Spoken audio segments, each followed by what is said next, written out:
Bom dia, boa tarde, boa noite, meus queridos alunos do Colégio Policial Militar de Blumenau. Aqui é o Sargento Rafael, ou melhor, do quartel.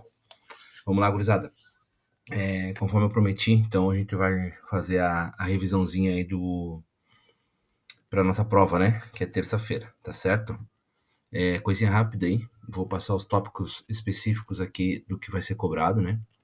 E vou postar o vídeo depois aí para vocês assistir também, tá certo? Aí na segunda-feira a gente tira algumas eventuais dúvidas que ficarem também, tá bom? Então vamos lá. Coisinha simples, coisinha rápida aí. Prova, prova não vai estar difícil, né? Dependendo de quanto vocês se dedicarem para estudar, tá ok? Então vamos lá, o que a gente vai começar a estudar aqui rapidinho? Características gerais das gimnospermas. Então a gente vai falar sobre as gimnospermas e temos também as angiospermas, que é uma evolução ali no reino plantae, tá ok? Então vamos lá. As estruturas reprodutoras das gimnospermas, chamadas de estróbilos ou cones, tá? Esse é o nome das estruturas. São originadas de folhas modificadas. Os cones possuem sexos separados, masculinos cones menores, produzem pólen, carregam o núcleo espermático enquanto os femininos cones maiores produzem os óvulos dentro dos quais está a osfera. Após a fecundação, formam-se as sementes dentro dos cones femininos, originando o que chamamos de pinha, que é o estróbilo ou cone feminino cheio de sementes, tá? Então, coisas importantes, né? A pinha, o que é a pinha e o que são os estróbilos ou cones, ok? Vamos seguir. Fotossíntese, né?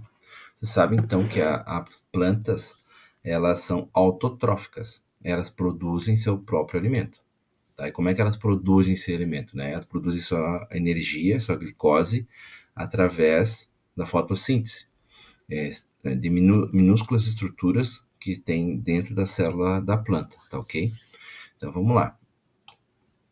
Os vegetais são seres autotróficos, ou seja, possuem a capacidade de produzir o próprio alimento, o que ocorre por meio da fotossíntese. Nesse processo, a clorofila presente nas folhas absorve a energia luminosa do sol, que em conjunto com o gás carbônico, absorvido no ambiente pelos estômatos, ó, nomes interessantes, estômatos, e a água transportada pelos vasos condutores de seiva resultam na produção de glicose e gás oxigênio. Então, a glicose é a energia que a planta vai usar e nisso ela também libera o oxigênio que a gente utiliza na nossa vida, na nossa respiração.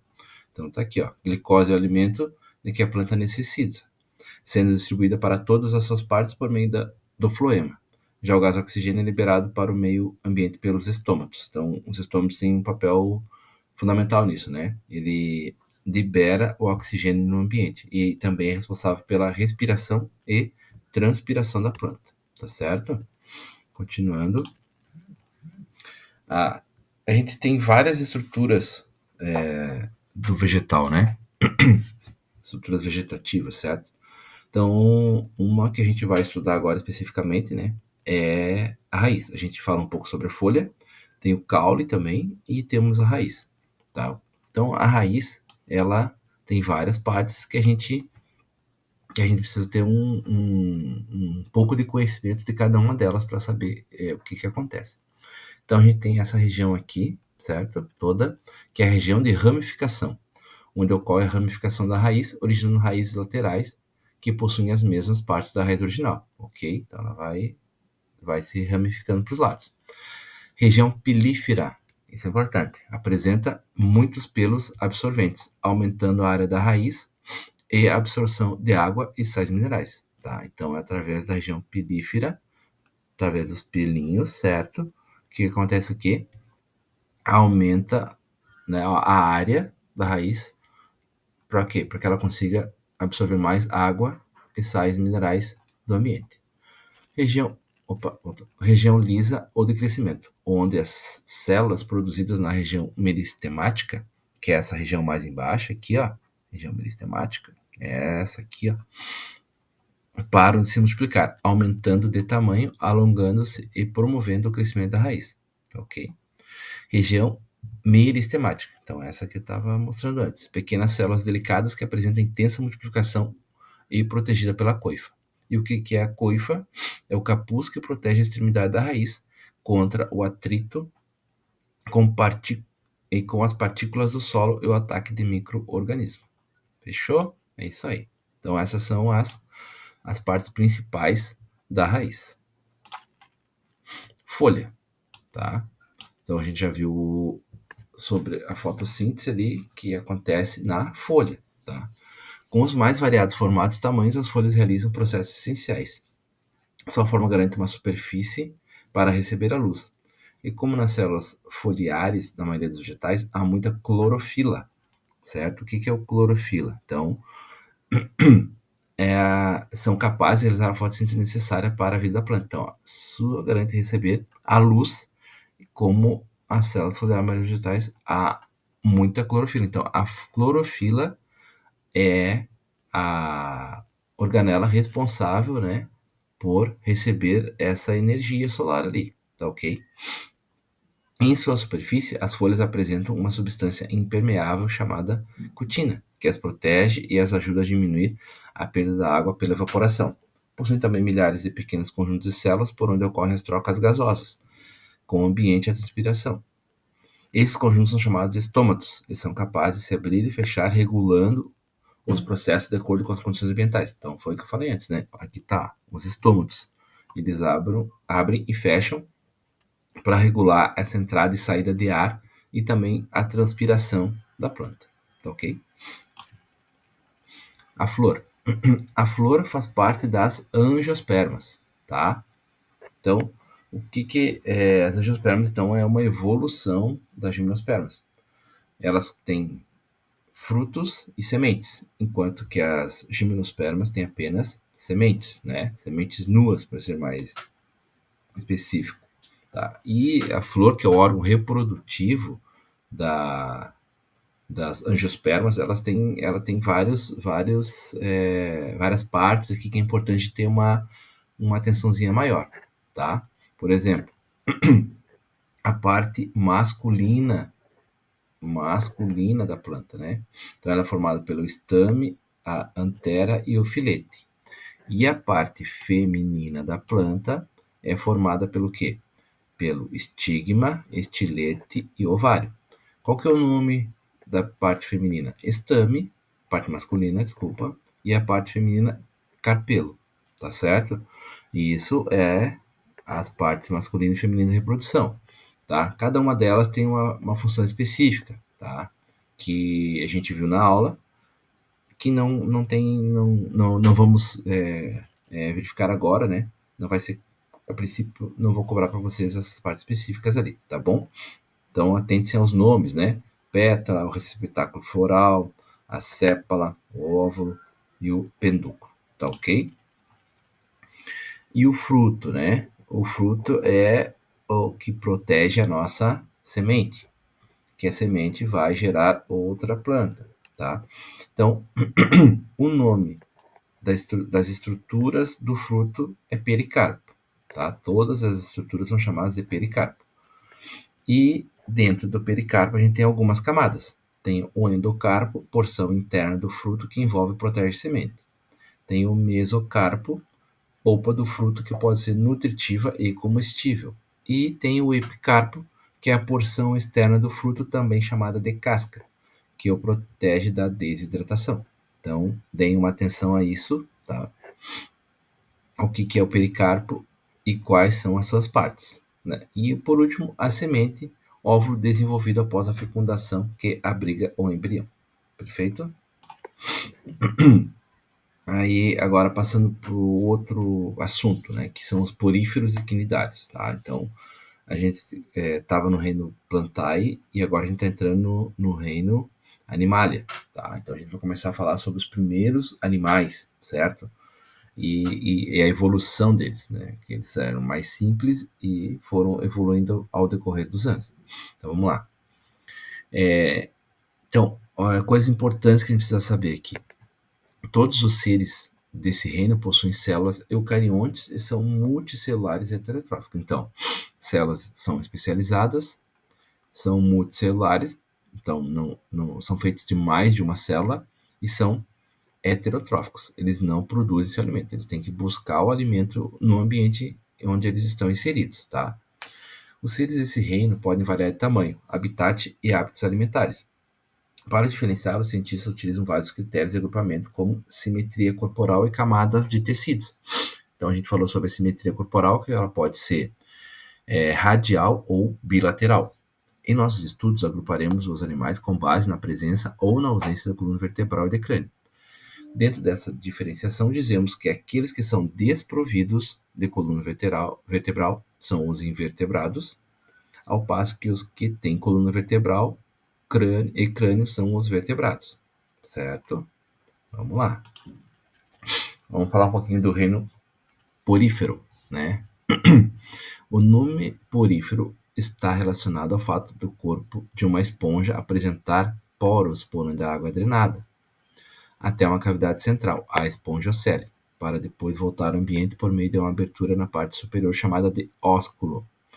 Então, são animais que ficam fixos no fundo no leito dos mares ali. E eles só conseguem retirar seu alimento através da filtração da água. Então, eles estão parados, a água passa pelos seus poros, né? Onde tem células flageladas que movimentam essa água e capturam ali, retiram daquela água o que precisa, seus nutrientes e o oxigênio. E essa água sai pela abertura de cima, né, que é chamada de ósculo. Como as esponjas são animais aquáticos sedentários, elas dependem do fluxo de água ao seu redor para conseguir filtrar as substâncias de que necessitam para a sua sobrevivência. Por isso, são considerados animais filtradores. O fluxo de água também possibilita as trocas gasosas, auxiliando a absorção de gás oxigênio para a respiração celular. Assim, a água entra pelos poros, é filtrada pelas células que formam o corpo da esponja, passa pela espongiocele e sai pelo ósculo, levando os resíduos e o gás carbônico. Perfeito, sem dúvidas.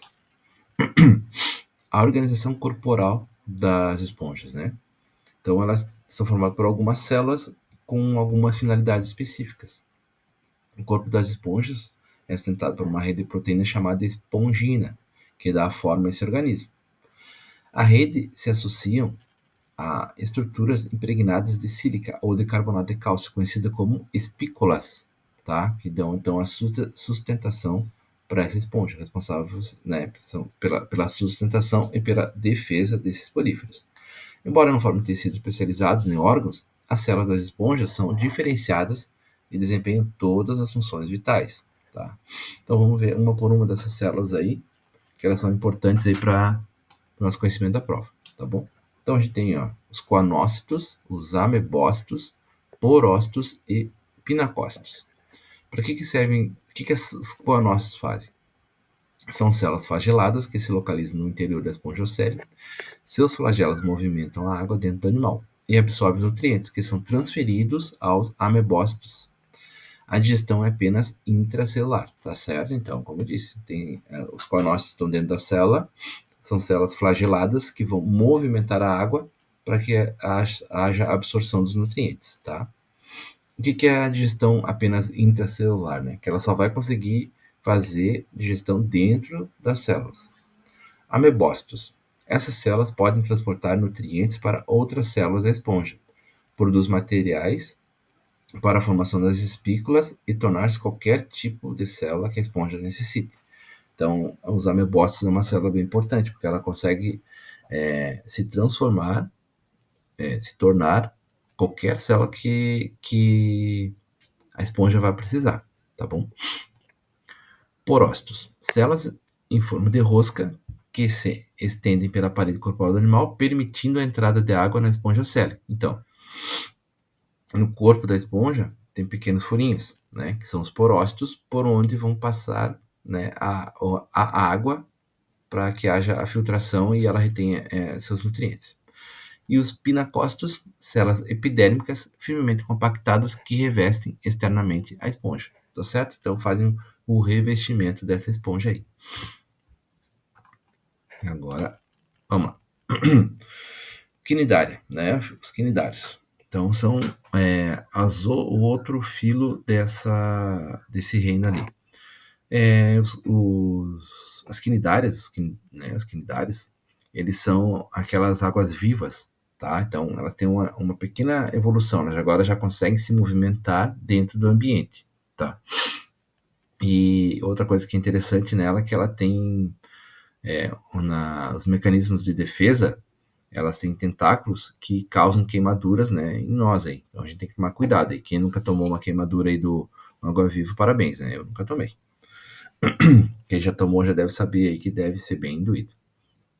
Então, esse filo agrupa animais como as águas-vivas, as caravelas portuguesas, os corais e as anêmonas. Muitos deles conhecidos por provocar queimaduras. Todos são aquáticos, sendo a maioria marinha, e apenas algumas de água doce, tá? Então, a maioria deles vive no mar e alguns pequenos vivem em água doce. Os quinidários apresentam simetria radial, então foi o que eu disse, né? Simetria bilateral, quando consegue separar em duas partes, e a simetria radial, quando ele é cortado como se fosse um círculo em várias partes iguais. E são os primeiros animais na escala evolutiva com tecidos verdadeiros, nervos e músculos simples, tá? O que lhes permite perceberem o ambiente e se locomoverem por ele. Apresentam ainda uma cavidade gastrovascular com uma abertura que funciona ao mesmo tempo como boca e ânus, rodeada por tentáculos urticantes, tá? Então, tem as anêmonas, né, tem a boca virada para cima, e as medusas com seus tentáculos com a boca virada para baixo. A organização corporal desses bichinhos aí. Então, nesse grupo encontramos duas formas básicas. Uma geralmente sessile fixa, chamada de pólipo, né, que seria, por exemplo, uma anêmona, como as anêmonas e os corais, que apresentam sua boca voltada para cima. E outra livre natante com locomoção por propulsão a jato, chamada de medusa, como as águas-vivas, cuja boca fica voltada para baixo. A defesa é outra função dos tentáculos, que são revestidos de células especializadas, os quinodócitos. Então, o nome da célula que faz a defesa é os quinodócitos. Essas células possuem uma cápsula cheia de substância urticante, que é liberada quando os tentáculos são tocados. Tal substância é capaz de provocar desde uma simples ardência até uma queimadura mais séria, podendo causar a paralisia de um possível predador. Tá? Então foi o que eu falei antes, né? Esse bichinho ele é meio perigoso, aí tem que tomar cuidado quando a gente está no mar e a gente vê uma água-viva aí na água, né? Pessoal, então, olha só, videozinho rápido, né? Coloquei aqui os pontos mais importantes aí que vai ser cobrado na prova, mas isso não os livra, né, de fazer uma leitura um pouco melhor no livro nessas atividades aí que eu coloquei, né, nesses tópicos, tá? Porque às vezes uma leitura mais um pouquinho maior ali do material dá uma noção boa do que vocês precisam saber, tá? Ok? Então eu vou postar o vídeo para vocês depois. Fiquem à vontade para tirar as dúvidas aí caso tenham, né? E na segunda-feira a gente se encontra de novo, tá ok? Um abraço para todos aí, um ótimo final de semana e que Deus os ilumine.